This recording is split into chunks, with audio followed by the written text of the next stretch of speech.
Joe Baker, you are the Vice President of Advocacy and Content for Care2, where I used to work. We used to be colleagues. Thank you so much for being with us today.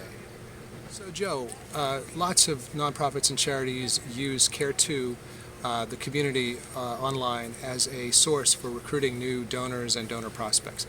What should a nonprofit or charity do before they even think about approaching you to do one of these acquisition campaigns? What sort of questions should they be thinking about? And this is really general for any form of acquisition. Nonprofits need to think about what are they going to want those people to do once they have come on board with the nonprofit. You know, is the nonprofit looking for activists? Are they looking for donors? What do they know about their existing pool of donors? What's the age group? You know, what are the demographics of people who are strong supporters for that group? Not necessarily that they need to limit things to that, but they sort of want to have an idea of who the donor, you know, what does that prospective donor, you know, roughly look like, and so that informs the messaging and other approaches that are used for recruitment.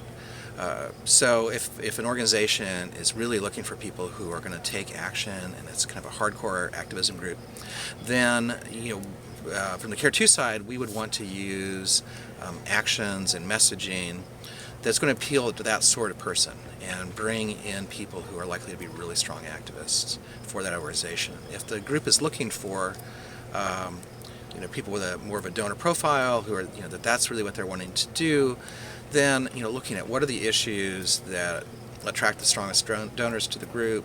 How do we, you know, try to really speak in a tone and manner that's going to be really appealing to the people that are sort of at the center of that donor profile.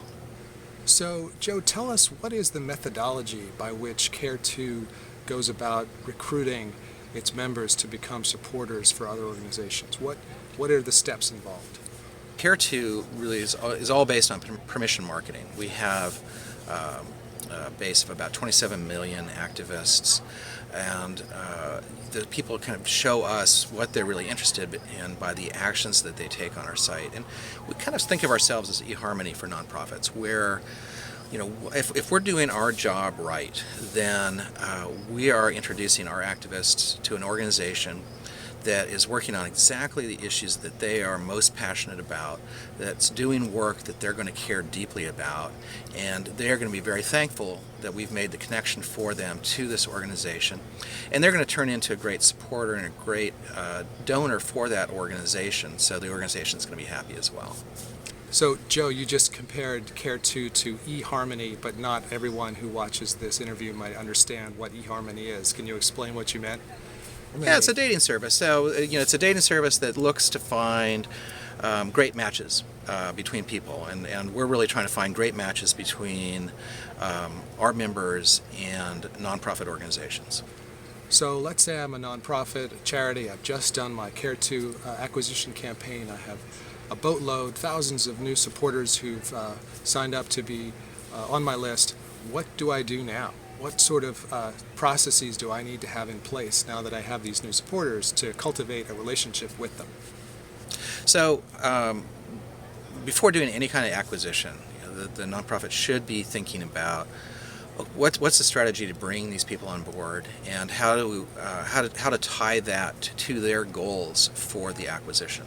So, for example, having welcome series that are in place, the ability to test welcome messages to see which ones perform over time, and really the whole sequencing of what's going to be the experience for this person. So once somebody has signed up for a nonprofit on Care2, you know, we will deliver that person's information to the nonprofit very quickly. And then the nonprofit really needs to be in place to communicate in a rapid manner. They can't wait 2 months to send out their first message. People will have forgotten they signed up. They're excited, they're interested in the nonprofit, and that's the time to really, for the nonprofit to introduce themselves, to provide further action opportunities, to perhaps ask for a donation, And sometimes that's important, not so much because lots of people respond to that very first ask, but it sets up the expectation that the relationship that the organization has with its supporters is one that includes donations in addition to action. So, Joe, you've been working in online advocacy and fundraising for many years now. What is the one thing that you have learned over those years that you wish you'd really figured out a long time ago would have made a big difference? Well, I think one of the most important things is that, particularly with email communications, is that although you may be sending an email blast out to 10,000 people or 100,000 people, you're really talking to one person. I mean, they're receiving the message from one person, and you want that to be a communication between two people, between you and the person you sent that message to.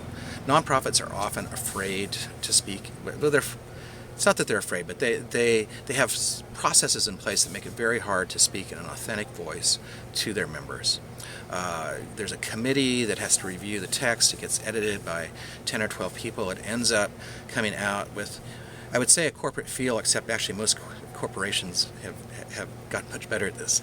But it's a very impersonal feel to many of the communications that nonprofits send. It's not coming from really one person speaking to the activists and telling them in a genuine way what's important, why the organization needs this person's help, and what it is they want them to do.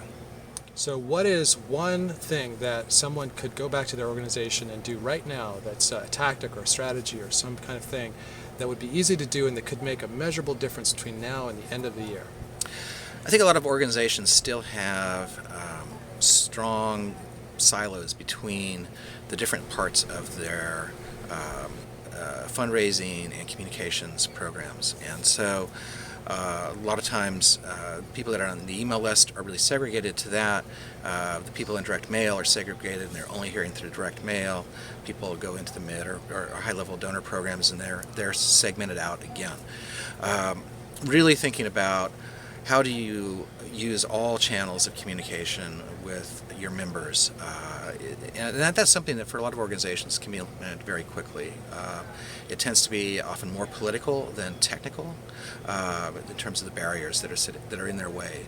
And I think if everyone in the organization is really focused on the bottom line and how to best support the organization using all of the activists and supporters, no matter which segment they have been put into, then it's easy to really increase returns by using all the possible channels of communication.